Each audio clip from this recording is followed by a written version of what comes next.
Okay, now the recording's in progress. So this meeting is being recorded.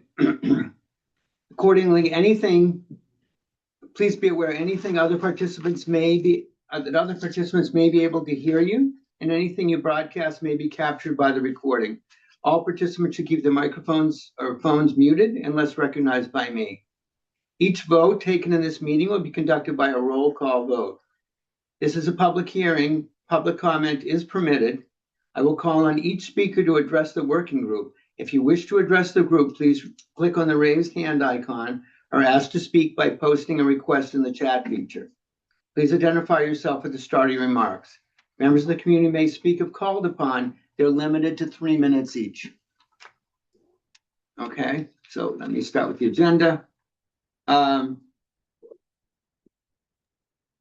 don't know if you guys are ready to do the meeting minutes approval. Yeah, we don't, because I don't have the meeting minutes for you yet. Okay. So all right, so that will be a no. Okay. So this meeting is mainly with Representative Grow Native to learn from her as part of our fact finding. It's not to have a public discussion with her, but before that, we do have a spot in the beginning for any public comment. So I guess I would start with Marjorie, if you have any public comment to make.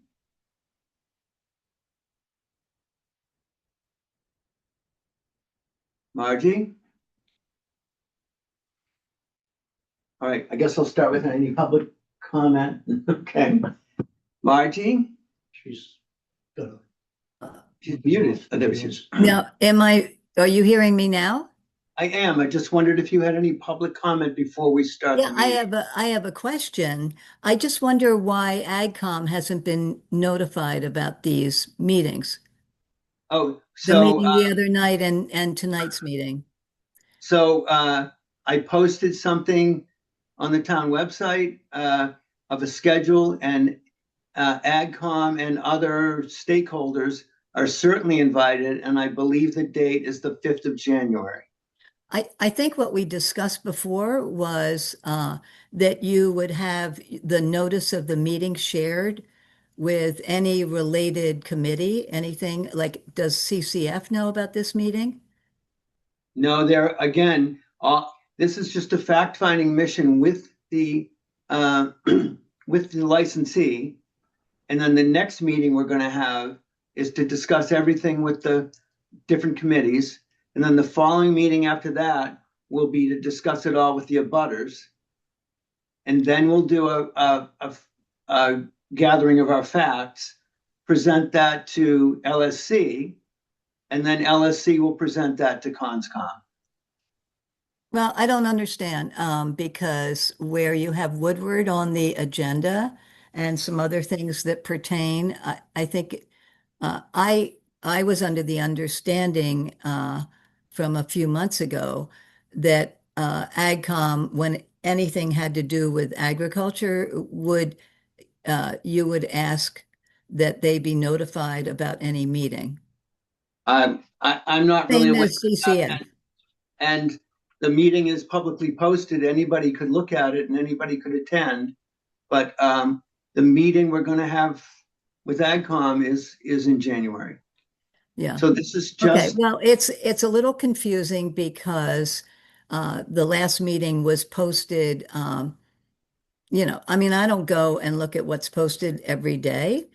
So I think the courtesy of notifying people when relevant meetings are going to happen, it would be nice if you asked to have at least that, those committees, notified, which is easy to do, especially with the agenda, today's agenda.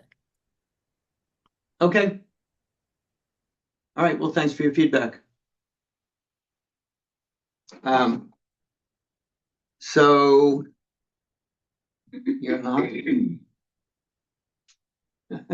What's the, so I provided well, hello everyone. I'm Heather Proxima. I'm the Executive Director of Grow Native Massachusetts.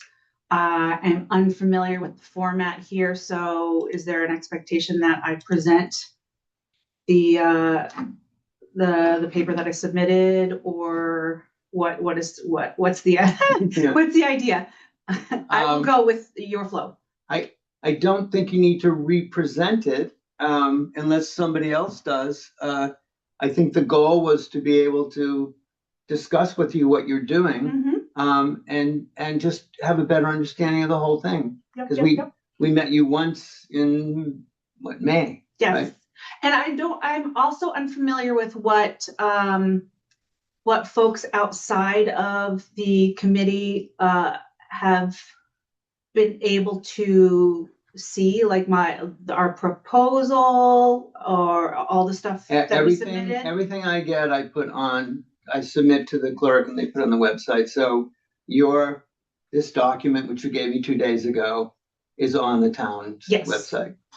Yes, I double checked to make sure it was the one that had the fixed table on it, so not the ugly formatting. Okay. So yes, then I don't actually know where to start. Let me ask again. Maybe Alex knows where he wants to start. So hi, is it Heather? I'm sorry, I didn't catch Yes. it. Hi Heather, my name is Alex Para. I'm a member of the Land Stewards Committee and also this Woodward Subcommittee. So I don't know how much you're, aware of the background and the controversy in regard to this project. So the Woodward Subcommittee was asked to look at the license agreement with your organization and try to sort through some of the, concerns and issues. And I think many of them can probably be put to rest with a conversation with you. Some are, perhaps more difficult to resolve, but we wanted to invite you in and, have a conversation with you. And thank you very much for submitting your proposed management plan. I do think it would be helpful, and you don't have to go into every, detail, but maybe for Margie Finley and for Sue Pietropalo who are watching, maybe a 30,000-foot overview of your proposal would be helpful. And then, we can drop into some of the issues with the license and I guess questions about your proposed management plan. Does that sound? That sounds fine. Okay, that sounds great. fine. Sure. So high level, really, it's our proposal is based around habitat restoration, primarily invasive plant removal, which is the most important part of it. I don't think anyone would disagree that there's a lot of invasive plant species present in the meadow, and particularly around the woody edges of the meadow that can greatly compromise wildlife habitat and just the ecological health of the area.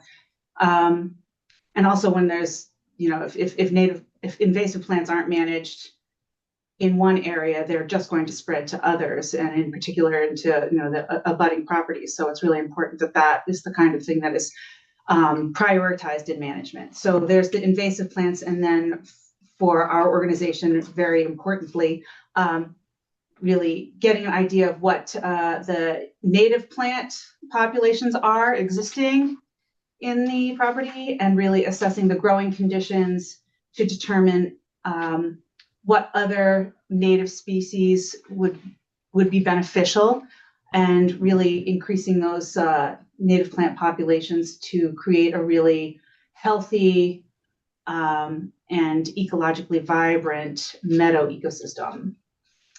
And really I know that this is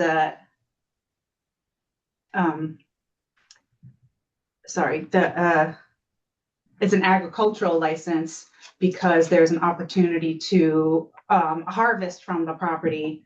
And the harvesting that we would be focusing on is harvesting native seed. The seeds of native plants. We work with a lot of different organizations around the state on restoration projects in a lot of different ecosystems. And people are always looking for, responsibly grown and ethically harvested native seeds. So we're looking to be a source of that, mostly to be provided to these organizations for free as part of our partnership. So, and if we have the opportunity, we're also going to use the seeds to grow some native plants from seed. And really wonderful to be able to grow plants from seed so locally sourced. So that will be really wonderful to use in our educational programs that we have at various locations around the state. Lots of people are looking to learn how to winter sow native seeds and how to grow their own seedlings at home to be able to plant native plants in their homes and communities. So that is the very, very, very high level view of what the plan is, what the details are outlined within this proposal. Too high? Well, thank you. So this is on us and not in any way on you. I just want to give you sort of a rundown of what the issues or some of the issues with the license is. It doesn't mean they're unsolvable. It just, in the interest kind of full disclosure to you, the first issue as it relates to the license, as it relates to you, is the description of the property in the license is just sort of plainly speaking wrong.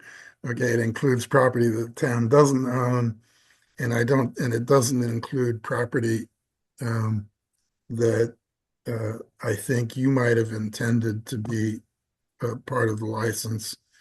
That is the strip along, it's more than a strip, but the portion of the fields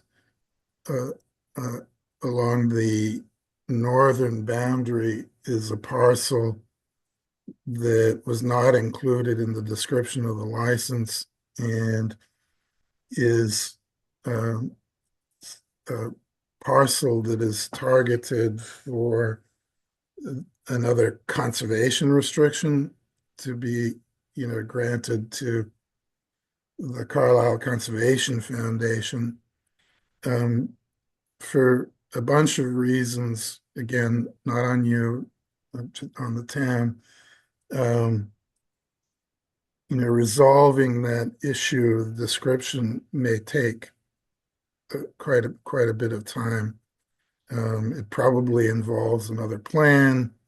It involves the location of potential encroachments, the location of an easement, and so there's that element. And the Carlisle Conservation Foundation has asked that we not issue a license with respect to that portion of the Woodward fields until the conservation restriction language has been, worked out and put in place. And obviously, Well, Alex, but if I can stop you for a second, we Yeah. already issued licenses for that field to Clark Farm in the past. So well, it's I not, we're not doing understand. something different. It's just wrong. It's No. been wrong. Well, it may be. I'm just trying to convey that CCF at this point has asked essentially for a pause while that's worked out. There are some, other issues, which I think CCF needs to weigh in on, as to whether your proposal is consistent with the existing conservation restriction on the 2 parcels that, have been included in the license. And that's up to CCF to, to at least tell us what their position is. Can you explain for her benefit why, it's owned by the town, but why is the conservation restriction held by a third party? Or do you know all about this? I don't. No, Well, okay. So generally, and this has been the history in Carlisle, that Carlisle has not relied on, Article 97 protections, but has, when it's acquired parcels for conservation purposes, has then put a conservation restriction, on the party. The conservation restriction has to be held by a third party, otherwise, for legal reasons, it just merges and We'd be disappears. managing ourselves. Yeah. So CCF has been the town's partner, with respect to many, many conservation parcels, including 2 that are already encompassed in the license with Grow Native. I would imagine they're going to, at least with respect to the fields, try to make the conservation restrictions consistent so that we don't get like this patchwork, but all that's in process. So, I mean, from your perspective, I think you just should be aware that CCF has asked for a pause while, we address those issues and work them out. The sort of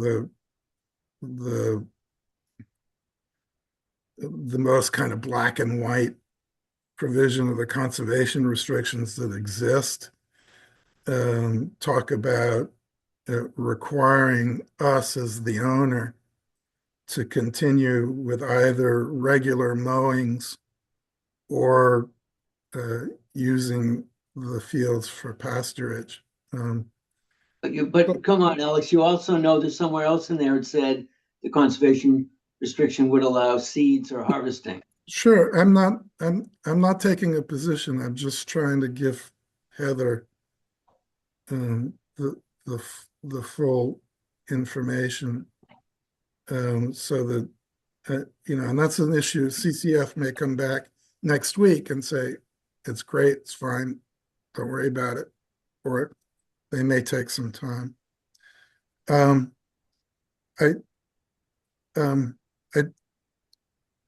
did take a look at your proposal, and I do have some questions about it. If I can move on to that, Brian, is that all right? Sure. So. Oh, wait, Well, hold on. Can I You have questions? Yes, Yeah. please. Sure. Regarding the actual property or the boundaries of the property or the extent of the property that could be included, and that there's potentially errors in that. So the map that I have is not accurate. No, the map you have is accurate. The Well- labels are wrong. So the third lot, meaning the lot closest to Maple Street, which is where that little entrance Yes. is called Lot 4.0. But someone had already decided that it was under the restriction, conservation restriction. So in your license, they called it 301 or something. Right. So that's just a technical issue on our fault. And is that section, Can like, I- is that one of the things that if that's holding up, like, can it just be removed from From your license? Yeah. It could Like, be, but for we us to be able to move we forward. just need to move. So we're trying to we have a meeting on Monday with CCF, we need to go back to the engineering firm that made the plot plan and get them to finalize it so that it shows what we want it to show. And then in the future, if we make a change to your license, we'll say, sorry, it wasn't lot 4.0, it's lot 3.0.1, and it has the same conservation restriction, we hope, identical to what you had for the other lots. So it shouldn't affect you. The other Hey, aspect Brian, of can the I lot- share the screen and just it's Like drawing? maybe a little bit easier to look at the assessor's map. I Yeah. can do it. I just Yeah, that'd be great. So the other, so Heather, by the way, I'm Chris Spinney, and Yes, I I remember. know I was met before at when you came to one of our meetings, and I just want to say what a great name for the things you do. Heather. True. Except for there's no native heather, so it's kind of a bummer. Yeah. So these are the lots, just and I think, when I look at this and I look at your description in your book, you basically got the acreage correct, right? So 3B2 is the front lot, 3B1 is the back lot of 4 acres. There's I think maybe there's more wooded acreage or something, but those 2 lots, the one that we included was 3B1, which is private property. So we had no business putting that in the restriction. So the one we're talking about now, No, it's not a part of any of our plans. no, it's Yeah. it's 10-4 is Yeah. part of your plan. so Yes. this was this is the lot of issue that Alex was talking about. It's 34 acres, 32 acres. Most of it is wooded, but it's got some abutting here of the other 2 properties. I just want to take a minute to do that. And if we need it again, I can pull it up. Happy to pull anything up that we need to talk about. So in regard to you, we were only licensing you the upland, the meadow portion, not the 34 acres of, Right. and you knew that, but Yeah. but it's not as clear as it should be. So the intent is, we're gonna meet with CCF, we're gonna figure out what we need in a plan. And for what's there is called 10-4 OS, open space, will be made into a plot plan and clearly labeled so that you know what it is you leased, because that's what we Yeah. intended. Okay, great. I wanted to clarify that just because I am actively working quite hard on various grants to pay for the management that we have proposed. And that's all happening now, and I'd want to know if I should be changing anything that I'm talking about in my grant proposals. I don't think so at this point, but by spring, I think this will all be straightened out. There'll be a plot plan. We'll go back to CCF. What takes time is the state doesn't immediately approve conservation restrictions. Right. It's the state actually that I'm applying for funding from, and they have a biodiversity grant that is closing. Everybody knows about it. The 29th. On the 26th. Sorry. And any funds that are granted for that, which are significant and really applicable to this type of project, have to be spent by the end of June. Yeah. So that's why our proposed work starts, in February. So spring is kind of late. Hopefully this will move quickly, but there may not be. I don't know what the legal ramification will be if we have town land that we've leased, but we don't actually have a conservation restriction. Mm-hmm. I'm not a lawyer. I don't really know how that works. So it could narrow your parcel, right? If you, Chris, can you just put that back up for a second?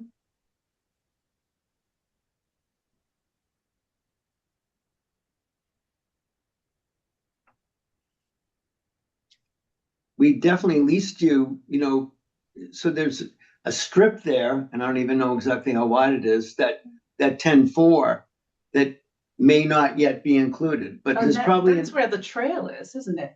yes. Great, get rid of it. I'm kidding. But Bill says to manage that. But 10.3 and B2 and B1 are definitely, there's no issue with them. Yeah.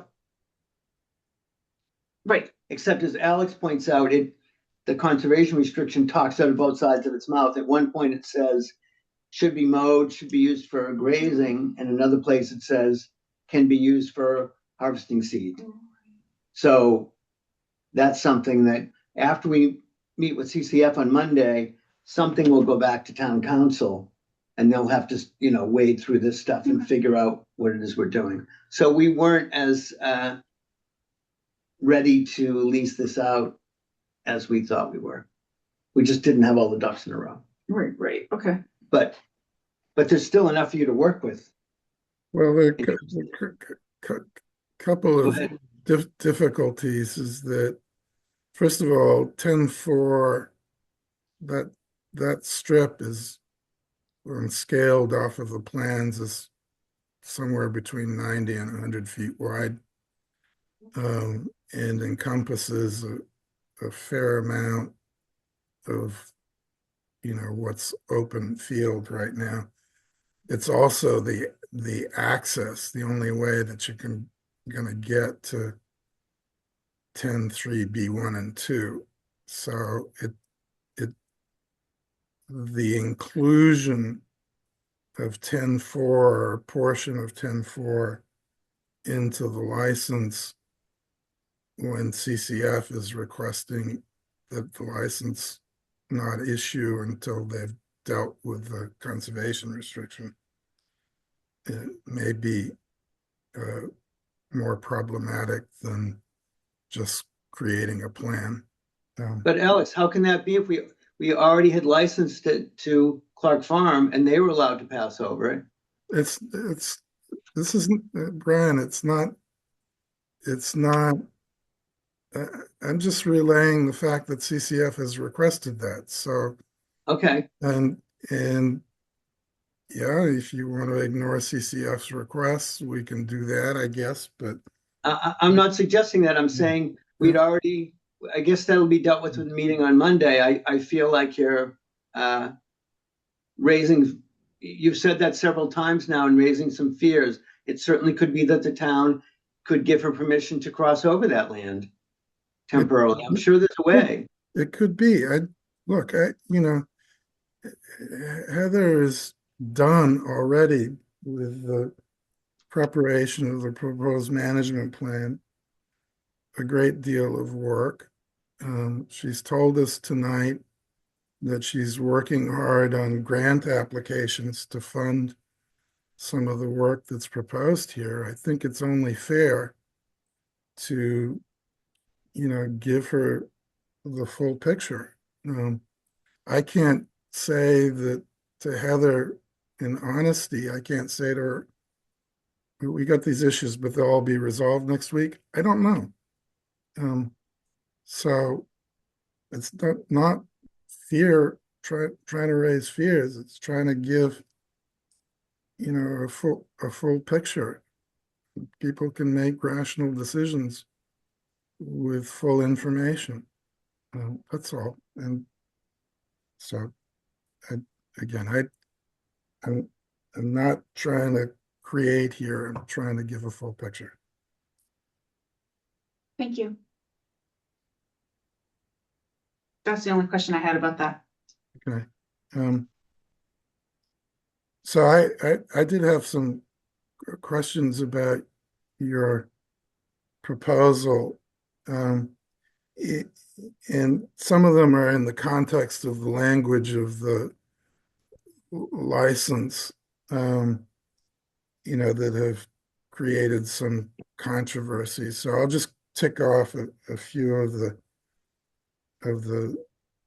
what I think are simple or probably simple issues is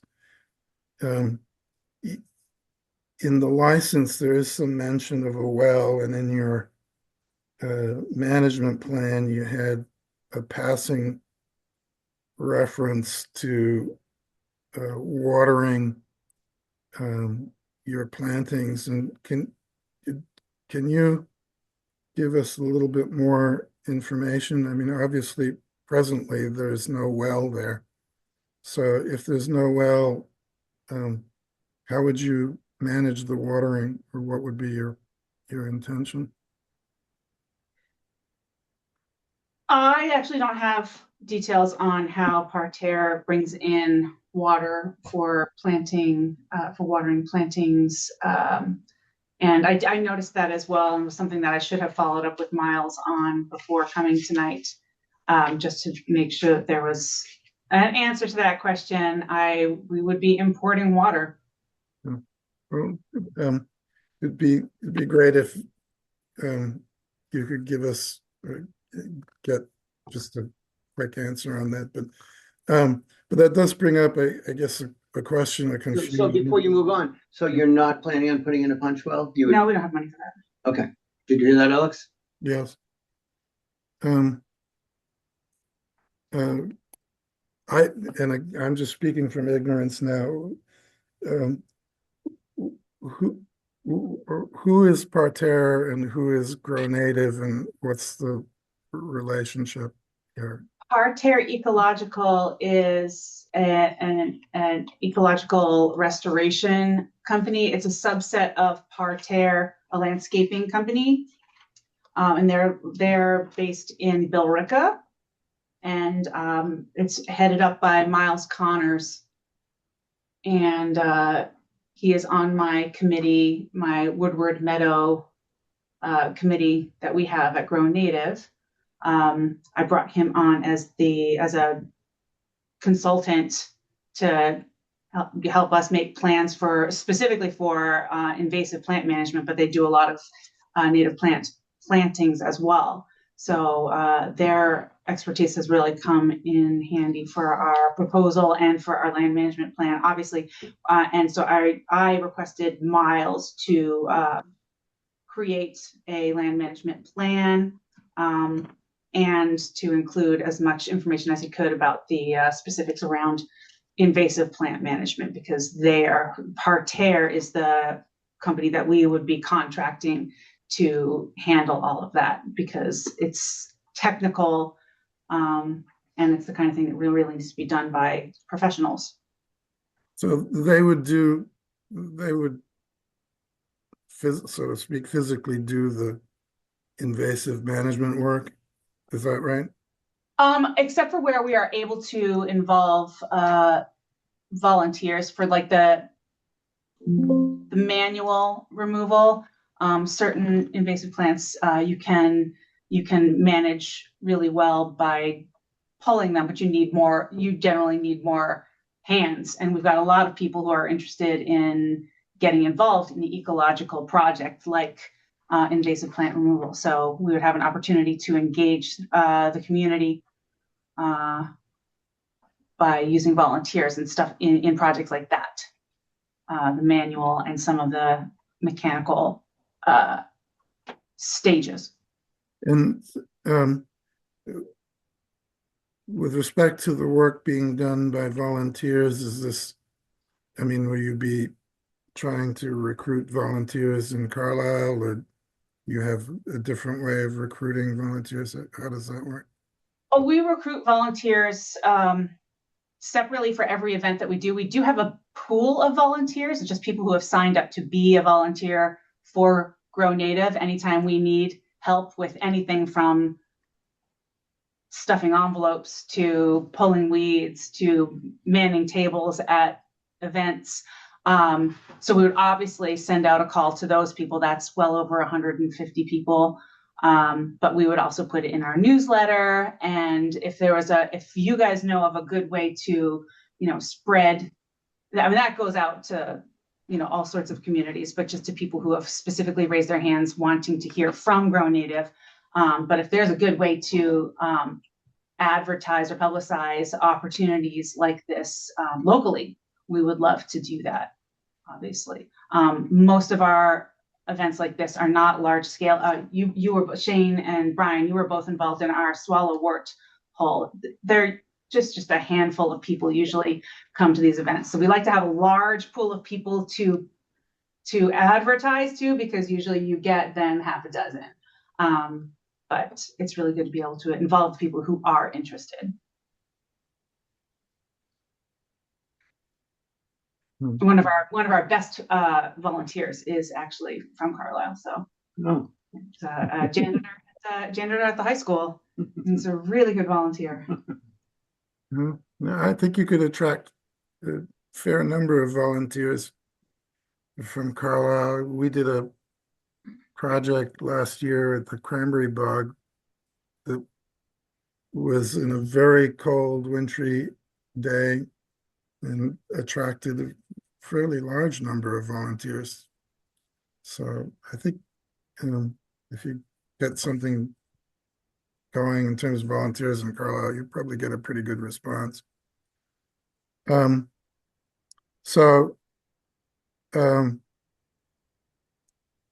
were some other issues that, were really not in your proposal that I think it raised some concerns. One is the license talks about having a porta potty. Is that something that you need on the project? I don't think there's any good place to put a porta potty. So I take it the answer to that is no. No. Okay. Where a porta potty truck would even go on that property. Well, it's kind of hard to get in and out, sure.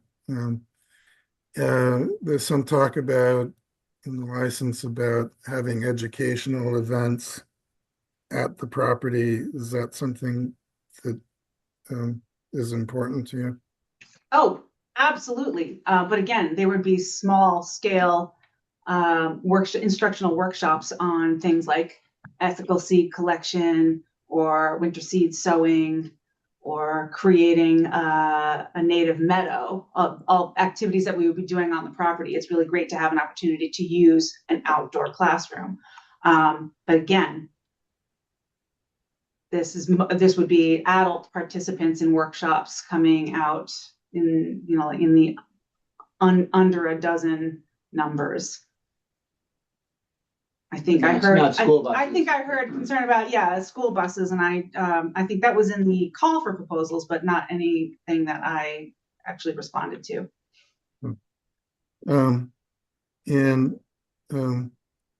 you had experience running these kinds of workshops previously in other projects? It's the primary thing that Grow Native Massachusetts does is educational programs to encourage people to learn more about native plants and to get involved in creating habitat in their yards and communities by using native plants. And so in your experience with these workshops, it's limited. Do you limit the participation by saying, first 12 get it? And we always have registration. Yeah, we have registration for all of our programs, whether they're free or paid programs, and we base the capacity on the particular situation. So we have some programs that if we have them in the parish hall at the church in Lexington where our office is, we can have 60 people. If we have something that is a nature walk being led by our very soft-spoken operations manager, Meredith, who knows more about native plants than anybody I have ever met before, she can really only engage with her very small voice. She can really only engage like 15 people tops, and that on a trail. So we cap it at 15. So it really depends on the type of program, the venue, the desires and capacity of the presenter, all of those things. But yeah, we base it on that and we cap it, and that's how we do our registration. And what about school events?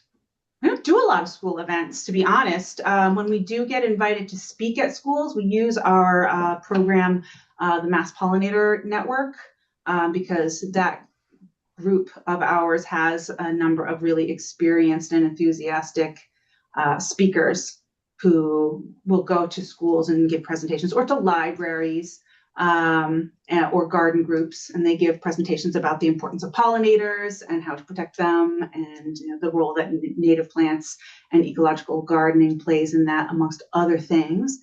But Grow Native Massachusetts doesn't have a ton of presence in the school systems at this time, mostly because historically our focus is on gardeners. And so that's homeowners and municipal groups who are making choices and choices about plant selection and purchasing plants for projects like their home rain garden or their community pollinator patch. So but this is the interest of Grow Native, but not Parterre. Parterre would be more like a contractor. That's correct. Okay, just trying to get the picture. Yeah.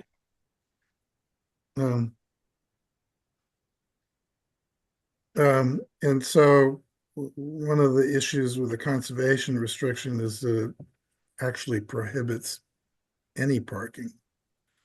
Not even the two parking spots I've been told. Right. Well, so that's the parking. I mean, on some level, it makes sense because the conservation restriction only the conservation restriction. Let me rephrase that. Go the other way around. The parcels that have been licensed to you are fields that are set back from the entrance. So if there were to be parking on the 4.0 parcel, and that would be something that would have to be allowed in the conservation restriction on that parcel, since the conservation restriction on the other parcels is already in force in effect. So I guess the question would be, as CCF is, drafting the language of the conservation restriction on parcel 4, is the 2 parking spaces adequate for your needs, or would you anticipate a need for more? Oh, we've based all of our plans on the existence of only 2 parking spots. I have spoken on a couple of occasions with the folks at Kimball Farm to get their permission to park in their sort of extra parking lot whenever we have events. And that's what we did for our Swallowwort pull. We shuttled people. So we would just dedicate 2 vehicles, staff vehicles, to bring folks over and then bring them back again to their cars. It worked out really well. Although, mind you, we had 2 external volunteers, so it was a small job. But that worked out. I mean, so, but you're okay if, when this license is fixed, that it would only provide for 2 parking spaces. That's what we've been planning for. That was our understanding, and that we've based all of our plans around that limitation.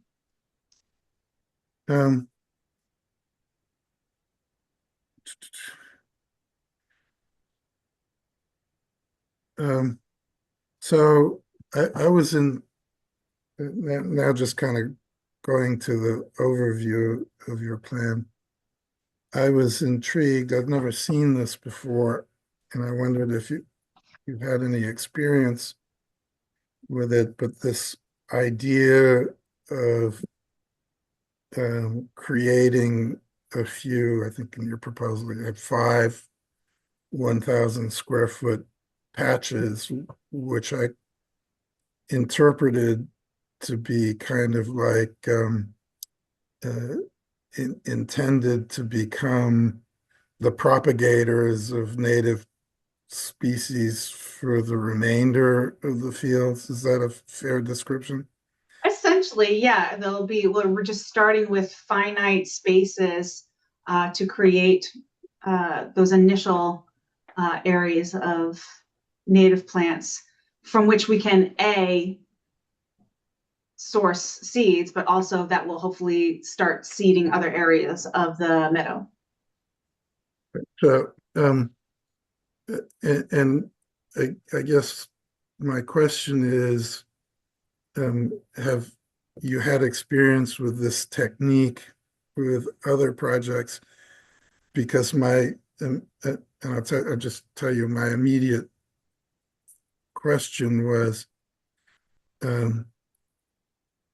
why is it not more likely that these patches will be overrun with the invasives rather than propagating to the rest of the fields?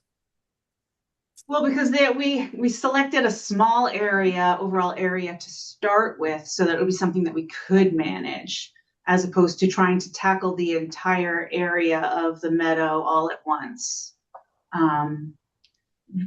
We've got the 5 years to sort of work our way into it, and we wanted to start with sort of, and I wouldn't say they were experimental, but like pilot plots to see what works best. And have you done this elsewhere, or has Parterre done this elsewhere? Do you know? Parterre, I can't speak to their experience on this specific approach, but I did ask them to do like plots, like to put into the proposal plots like that for us to start with, as opposed to. So then is your proposal, your plan, your management plan, at least for the time being, just a 1-year plan, and then see where you are and perhaps adjust the strategy or do something different or more? That's correct.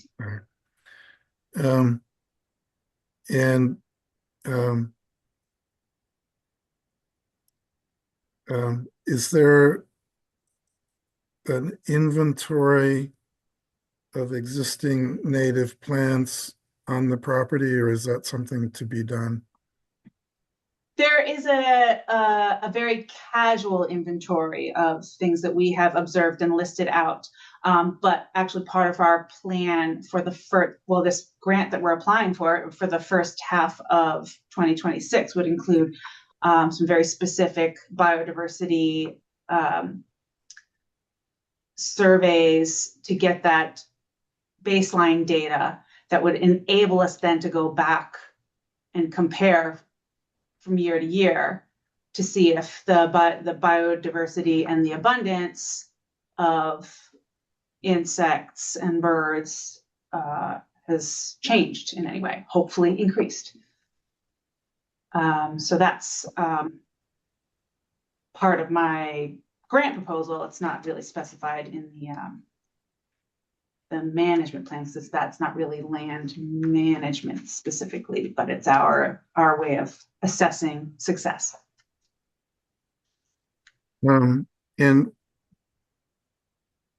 I wasn't altogether clear, but as to the areas of the fields that would not be included in these 5 pilot plots, is there a management plan or what's proposed to keep those in check? The entire field will be included in the invasive plant management. Like I said, that's the priority, especially for the first year, is to really get a jump on that, the management of the invasive plants. So the entire, whatever property we actually have access to, that will be the priority will be the invasive plant management. And so that's what will be happening in all areas of the property. And then any native plants presence, we'll be allowing them to grow and go to seed. So when you mention about invasives, I assume your primary focus first is on the most noxious invasives, because certainly the grasses that are in the field in general are non-native grasses. Right. But you'd be going first for the the bittersweets, the flowerworts, the, Yes, and I think there's a Or page here on that the- addresses that specifically. I thought so, I just wanted Yeah, to there's a list highlight it. of like the more the literally invasive plants, and then the plants that are just more aggressive and bothersome, and the cold season grasses are amongst those, and Parterre has listed plants for that as well. And I noticed that he planned to basically strip the top layer off those areas to make the patches. Is that how you would do it, or would you just plug? That looked like it was a lot of work.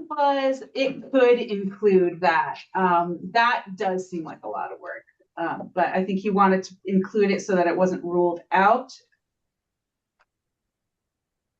Here's what to begin with the. I just want to get his exact wording on that, because I saw that and I was like, wow, that does seem like a lot of work.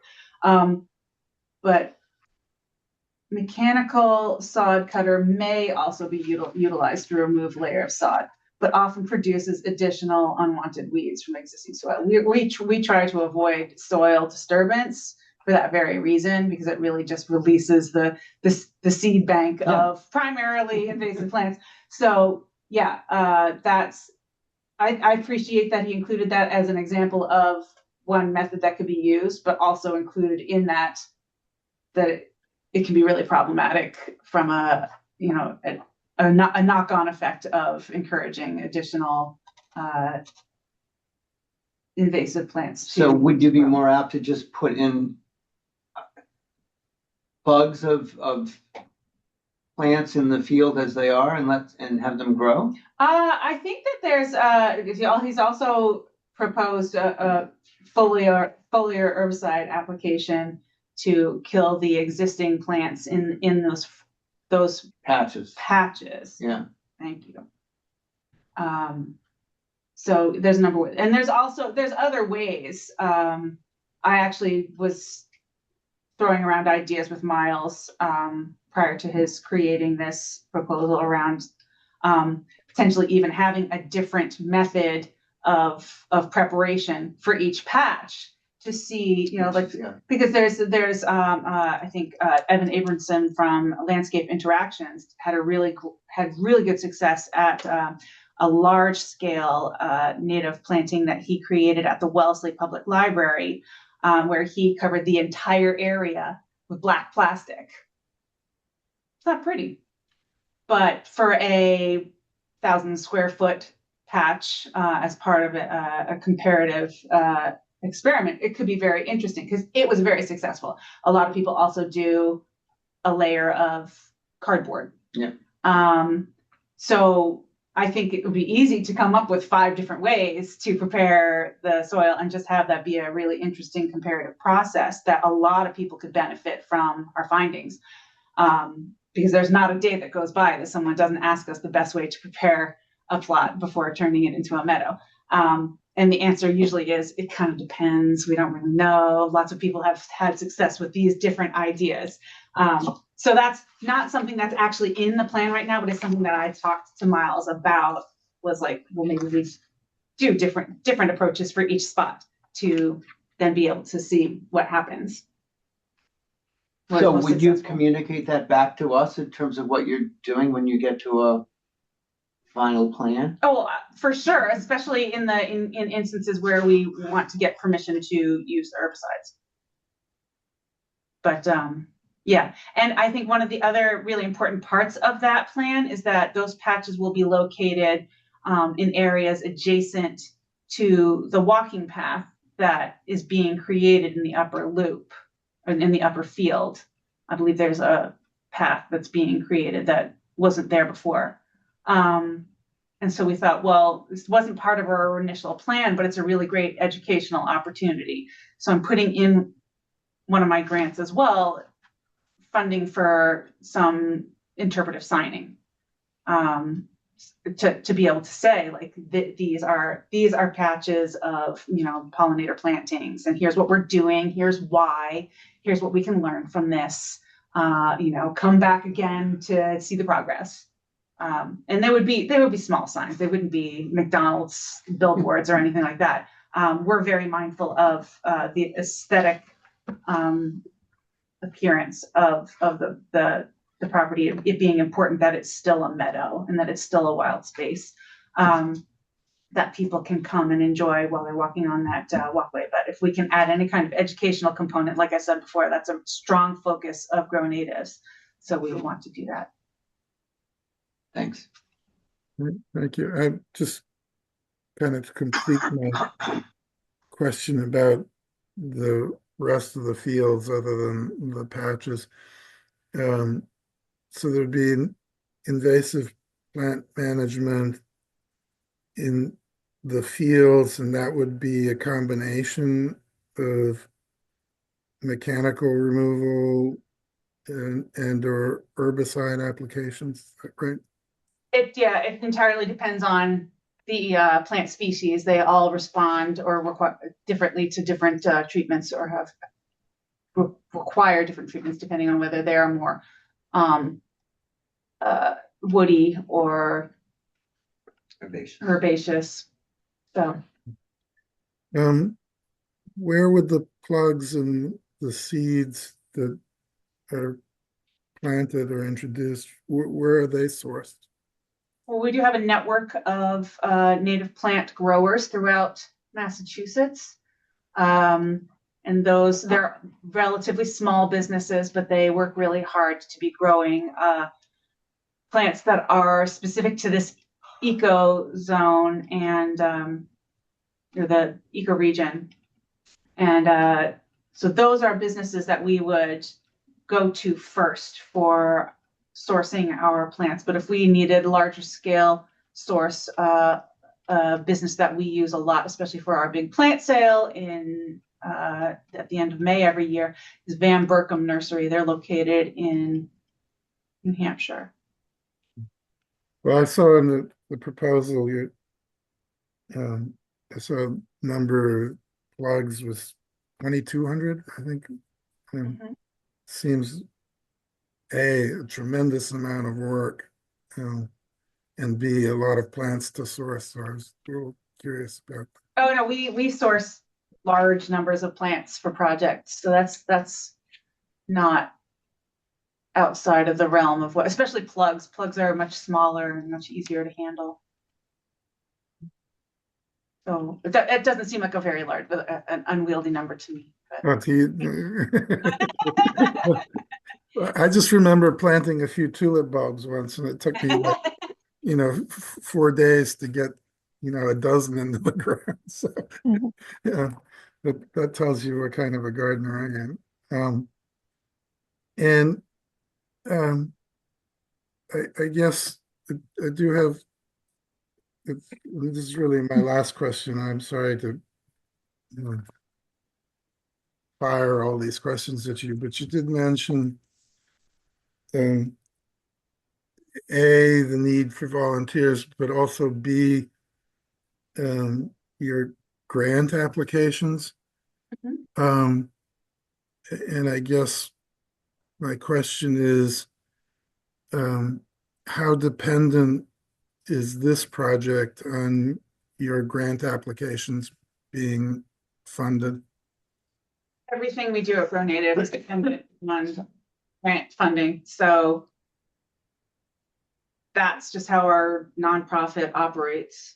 No, I don't expect you to, dig into your genes. And donations, but grants are a much better way to get large amounts of money for big projects. And so, when would you expect to submit the grant applications, and when would you expect an answer? I mean, the big grant that we have a lot of optimism about, which is the Massachusetts Biodiversity Grant, that's due on the 26th of December. I'm not sure when their decision date is, but it would have to be, their timeline is very, very short. It was announced just last month with the deadline of the 26th, and then all the funds that are granted have to be spent by June 30th, which is very tight in the scheme of any grant I've ever worked with, both in terms of the application timeline and the spending timeline. But so that's one very specific one, but I am constantly applying for and not getting many grants.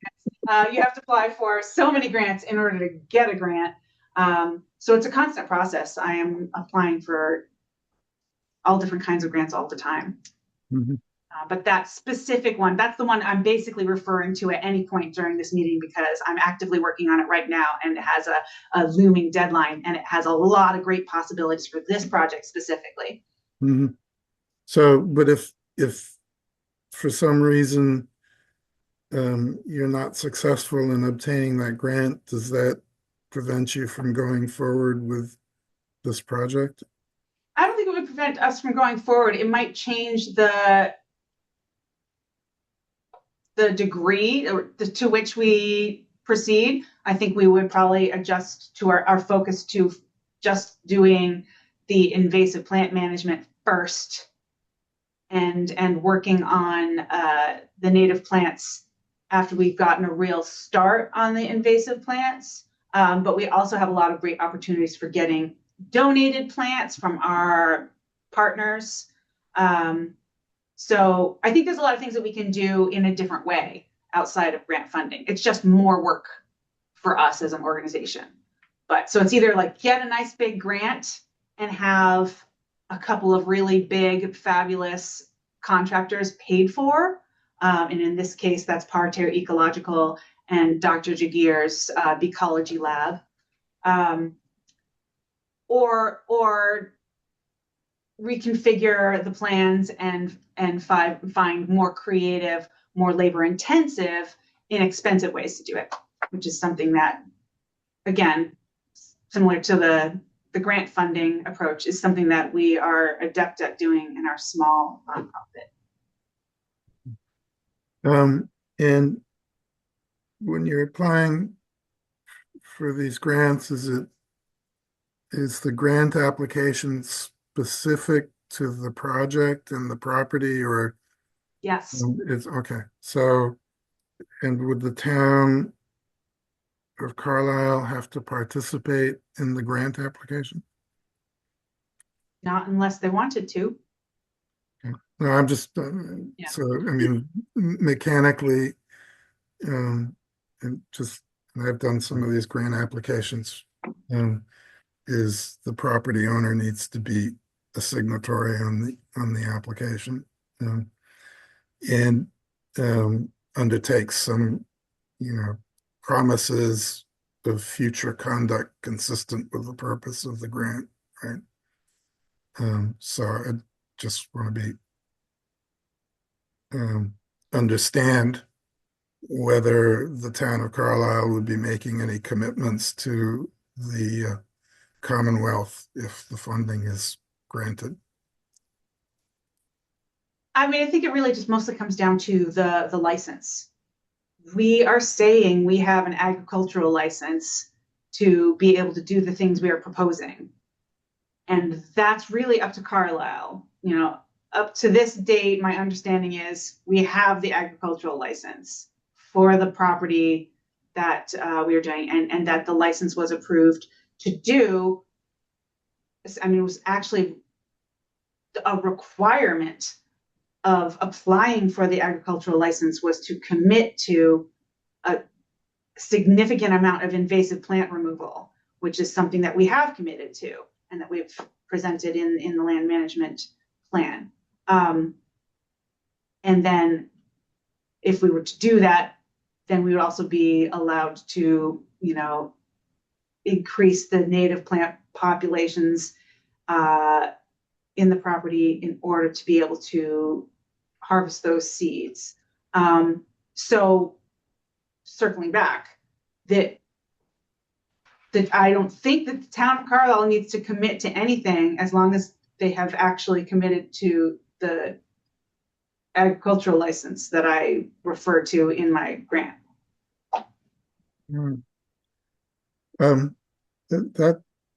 That's all my questions.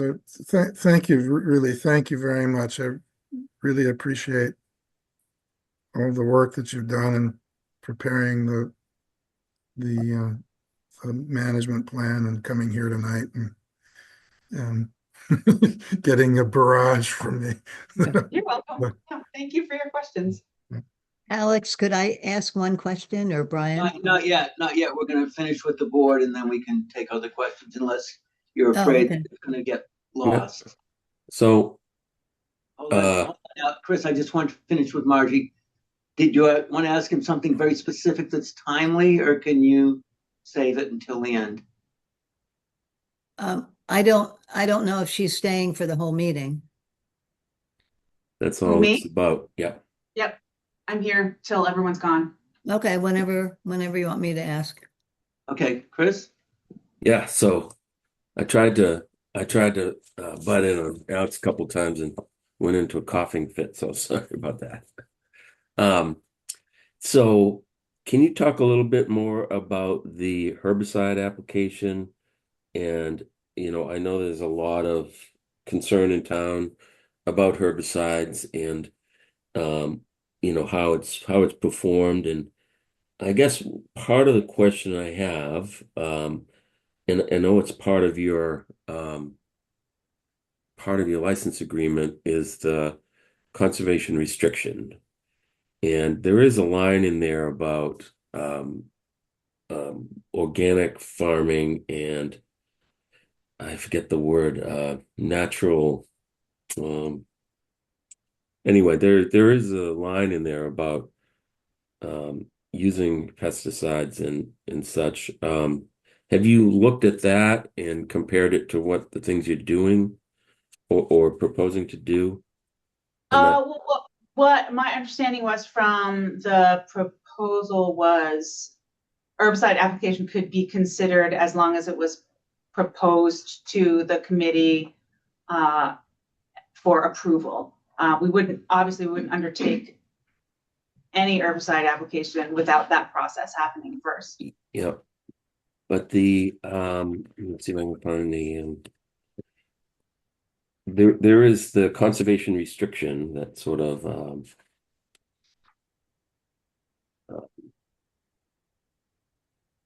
So while he's looking, governs the property, if you will. And there is something in there on herbicide application, for agriculture purposes. And it looked a little restrictive. It wasn't just organic. It's had some other permit. It says houses, shelters. Oh, no, I'm sorry. Wrong one. Here's the sentence. It's paragraph 9. I'll just tell you what it is. It's section B, paragraph 9 of the conservation restriction that says fertilizers, etc. The use of fertilizers, pesticides, herbicides, and fungicides consistent with naturally sustainable and or organic farming methods. Any such agricultural substances used on the premises shall be registered under the Commonwealth of Massachusetts. So I just tripped over that when I was reading through the conservation restriction. And honestly, we can get a ruling, like I said, from CCF too, as they're the enforcers of the conservation restriction. But yeah, I think that would be what we would want to do. I mean, I think Miles was clear with the different types of herbicides that we would be proposing in the land management plan. So that's the kind of thing that could certainly run past the CCF at any time. The other question I had is, doing all this effort of planting things, as a gardener myself, you can put in a lot of effort to planting things, and then I don't know if you've been to Carlisle a lot, but we have a lot of creatures here that love to eat plants. And I'm wondering how you deal with sort of deer probably deer is probably the biggest problem, right? Would you be fencing off these sort of It depends on the parcels plant. in the beginning? It depends on the plant. There are some defenses we might erect for just for initial growth stages, like some like rudimentary sort of caging for like chicken wire type of thing. Yeah. But generally, no. We just plant in great number with the hopes of not all of it being eaten by deer. One of the things that we promote is that the deer are wildlife too, and our emphasis on planting native plants is to create habitat and resources for wildlife. And sure, there's probably more deer than the ecosystem can really support. But we figure if you plant in great number, and so Alex mentioned the great number of plants that we are planting, that gives a bit of a buffer to allow for predation. Let's see. It's an expensive approach, but Yeah.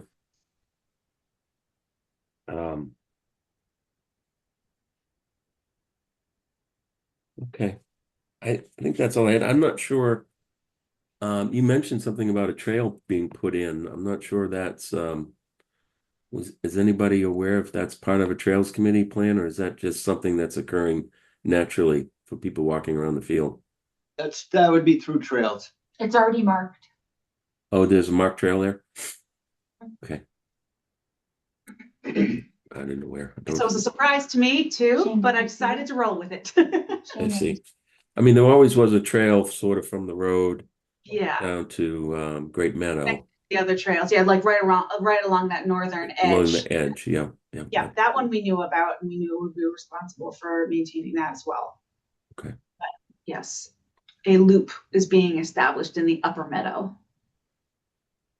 So I have one other question, and Margie's here, but we heard a proposal the other day to get rid of some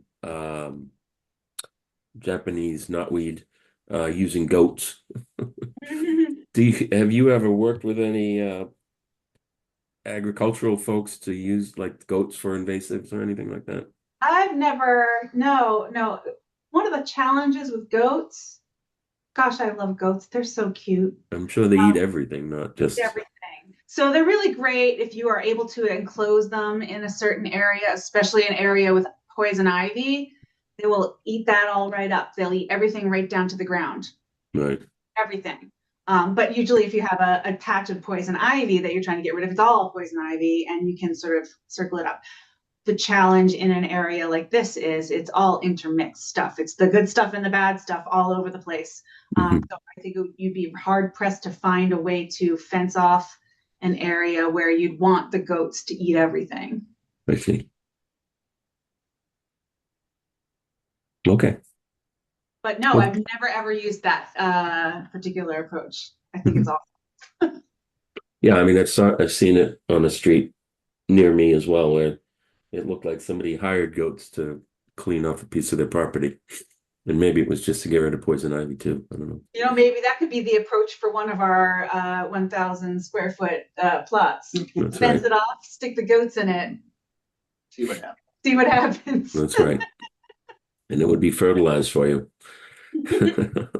Okay, that's all I had. Thanks. Thank you.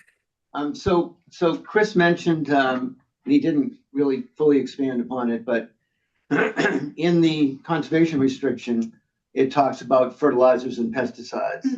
And my understanding is you're just going to use herbicides to get rid of invasives. That's like, for example, to paint the stems of bittersweet or whatever. It's not that you're going to send out a helicopter to spray the field with glyphosate, or anything of that kind of sort. Very targeted application. Yeah, very targeted. And only in the cases where the plants are persistent or mature enough that we would not be able to hand pull. If it's really only the very small herbaceous ones that are good for hand pulling, because otherwise then you're really, really disturbing the soil a lot. So large woody invasive plants, really, it's best to cut them and do that hand application right on the stump to get that. That way you're not disturbing all the soil and the root system underneath the ground. So just to be clear, if you used herbicides, you wouldn't be doing something that at the end of your 5-year plan, if you wanted to abandon it, it was no longer organic. Right? I think that was the concern, that herbicide would be used on the field and it would no longer. It's a certified organic property at this time? I don't think it's certified, but it's certainly organic. I mean, the farmer who had his sheep on there, I believe, kept them all organic. So it's been it hasn't been used with pesticides, herbicides, or fertilizers, as far as I know, for many years. So I think that was just a question someone had raised. Yeah.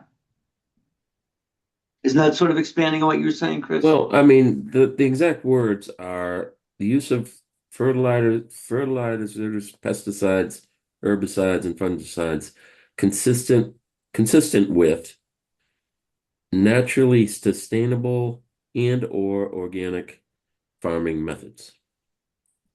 Like I said, I think we can talk to CCF, get an interpretation. Yeah, and I would be happy to connect Miles with the folks at CCF for that, just because I know that their company, Parterre Ecological, is focused on ecological restoration projects on a large scale. Mm-hmm. So that is their focus, but I don't know how that lines up with the agricultural definition of organic. So Right. That would be a good conversation for you to have. Yeah. And so this conversation, I just, circling back to the proposal. As I read the proposal, the intention was to apply foliar herbicides to the 1,000 square foot patches to assist in, so to speak, cleaning them up. Clearing that space for planting. Yeah. Yeah. Okay. That was just one of his proposals, right? One of the proposed methods, yes. And there isn't in the proposal yet a plan for where specifically these patches would be, right? That would be something you would determine in the field normally. Yes. Yeah. And in your discussions with Parterre, was there any discussion about, is this going to be spread out throughout the fields, or is it going to be kind of concentrated in one area? I mean, it would be a lot less work if it was concentrated in one area. So that's probably what I would be pushing for. But it, Miles might have ideas about it being better to have them spread out more for the ecological impact of, encouraging seed spread throughout the meadow. So no, that's something that we haven't specifically discussed, the placement. Thanks. Jane, do you have any questions or anything to add? No? Okay. Margie, I think you had a question from before? Yes. I just thank you very much. It's been very interesting to hear how you do things. I just was curious, can you tell us some specific names of the herbicides that Parterre uses? Yes, I certainly can. They're right here in this land management plan. And Margie, the plan is on the town website. You can click on it. Okay. So it was just on the page.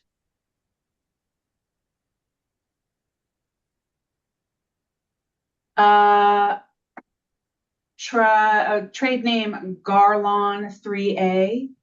Sounds like it's from outer space. And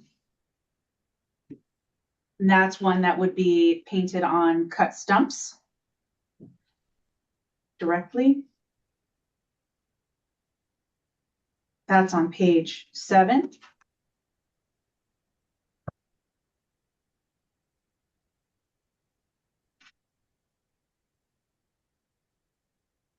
that the only one I see?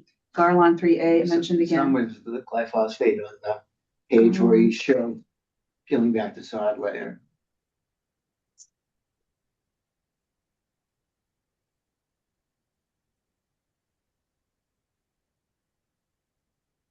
Oh, it doesn't have a name though, not a specific name, just an application of a glyphosate-based herbicide. Foliar application, which means direct application. That's page 12. So, yeah.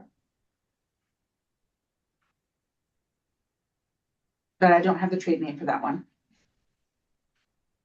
But again, you'd come to us before you started doing anything. Oh, absolutely. I would come to you with Miles, who would be able to actually answer questions about specific herbicides and their application process. And like I said, again, it would all be very focused application, not general, spraying of like fogging or anything like that. Targeted to the plant. Anything else, Margie? Nope. Thank you. Sue? Sorry. It's because I take up people out of the room first. I'm not trying to make you go last. Yes. Heather, if you don't get the grant, will you still be able to partner with Parterre? Yes. You're looking for money. I mean, that's not my business, but would there be a chance that you would be left for just yourself? No. Parterre is a strong partner of ours, and I think there's a good amount of work that we could get from them at a really reasonable rate. That like I would prefer to be able to pay them their like going rate, but I think we can get nonprofit special project rate if that's what it comes down to. And again, we would probably scale our activities. Yeah. According to so what we're putting in our proposal is like pie in the sky, like really awesome jump start to the whole project. Yeah. It is what we're asking for in this particular grant. But if we don't get that grant, we would adjust our plans. Because it sounds like Miles is pretty key to this project. So I just absolutely, yeah. Say, oh, is there a chance Miles might go away? Nope. And then okay. Miles is stuck in this project. And then a different question I have is,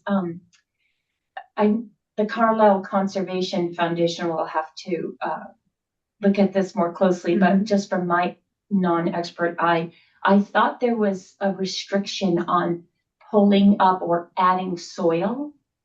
And it seems like, I'm not sure if plugs is adding, but as far as adding straw, mulch, and bulk agents, I'm not sure if that's like all natural still, but it's changing the soil of the meadow. And I'm not sure if that was one of the restrictions, that you can't change the soil of the meadow. Do you know anything about that? I don't know if that's a restriction in terms of like us adding, because I think the thing that Miles mentions in this particular proposal is a mulch to help keep the seeds down, to protect germinating seeds while providing room for them to emerge. And straw for keeping in moisture. And some straw for keeping in moisture. It's not huge layers of it. So I guess that's the kind of thing that we could also ask CCF about alongside the herbicide questions. Yeah. But this would be a much less adjustment to the soil than any other agricultural activity I can think of. I mean, grazing animals adds a lot of poop. Well, and beyond that, when we met with that farmer on the site, he said that he had fertilized that field. I don't know what he used. He added lime. Lime. Right. So it's not really fertilizing. He just added lime. And it's to make the poop not smell. I'm pretty sure. So, yeah, I'd be happy to run that stuff by CCF too. Yeah, that just popped out at me. Do you have any other questions? Just if you were to say I think you said your primary goal was education, That's the primary goal of the organization, not of this particular project. but for this one, what would you say your primary goal would be? Habitat creation and sourcing seeds for restoration projects around the state. Okay, yeah, thank you for the clarification. That's all. But a great opportunity for education as well. We always see the opportunities for education in everything we do and see, because that's such a strong focus of our organization. So Yeah. when we get into a cool project like this, we think, we could do a workshop. Yeah, it's your strength. Yeah. For sure. Yeah. Okay, thank you.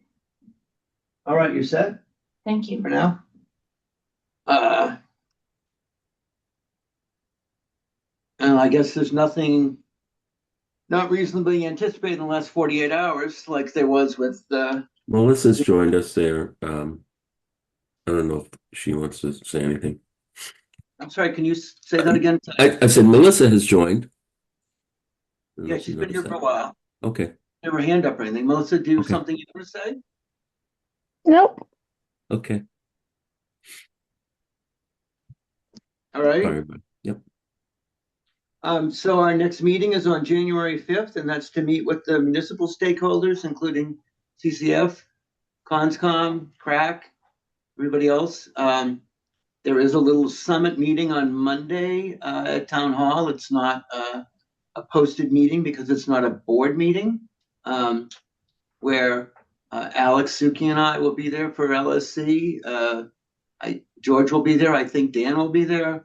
CRAC will be there, and CCF to talk about their letter that they sent back in October, and to try to, I think, iron out a little bit more about what our expectation is from Stanton McNary, so they can finish a plot plan, so that we can move forward from that and finish the CR on the third parcel. What date is that, Brian? Monday. It's not a public meeting. Oh, pardon. You can check with somebody, but it's not. I don't think it's public. Oh, it's okay. They're just doing two. It's not posted. It's not. Oh. But you could check It's with like a special meeting of just board heads. board heads. Yeah. Okay. But you could check Okay. Thank you. with Megan. Thank you. So that's what's next. So If there's Brian, have the municipal boards been notified about January 5th? no, So can we, I guess, leave it for the moment that January 5th is a tentative date? And if you like, I'm happy to send out a notice to each of the potential boards as to their availability for January 5th. that'd be great. Thank you, Alex. Is January 5th something Miles and I can come to? Would be useful at? I imagine you can come. Of course you can. So we were trying to do this sort of in stripes, where we initially, and hopefully you were going to come the beginning of the month, but I didn't know that Town Hall was closed on that Friday, so I couldn't post the meeting, and that's what screwed everything up. So the idea was to take input from you, or have a discussion with you, have a discussion with the town boards, and then we'd know a lot more. And then we could have a more intelligent discussion with all the abutters. It's not just Sue. There are a bunch of houses around there, and they all probably want to know something.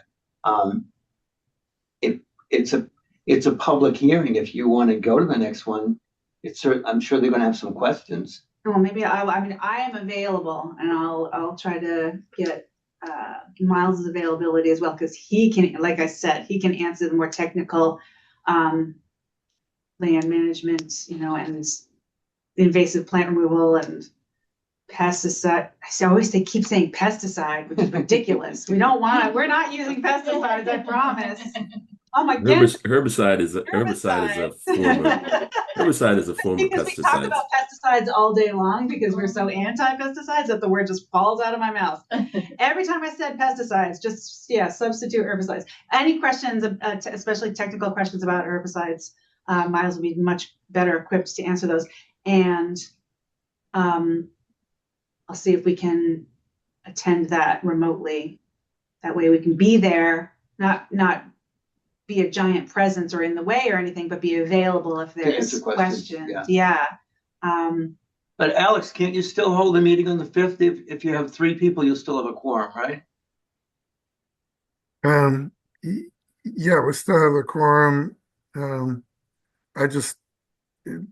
mean, with the intervening holidays, I don't know if the various boards that we've identified as maybe having some interest will actually, be available January 5th. So we can leave it tentatively as January 5th, and if that has to change, somebody will notify you, Heather, so that you can. Oh, I am available on the 5th. I have a lot of rehearsals coming up. All right. All right, does anybody else have anything else? If not, I would request a motion to adjourn.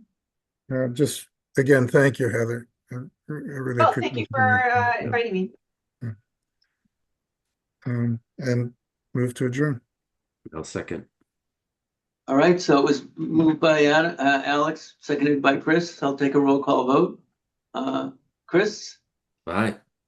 Alex? Aye. Jane? Aye. And the chair votes aye, and the meeting is adjourned. Thanks again, Heather. And sorry we started late. I'm going to ask Town Hall to please leave batteries because that's. It seems like there's always some technical issue with this Zoom in this room. That is the nature of all Zooms. I don't think it's special to you guys. And the select board meeting was late the other day because they couldn't. It was doing the Windows update, which is what happened to us at the last LSC meeting. Okay. Anyway. See you guys. Good night, Thanks, everybody. Good night. Yeah. Bye.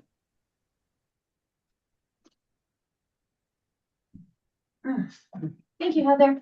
Thanks, good to see you again. Good to see you.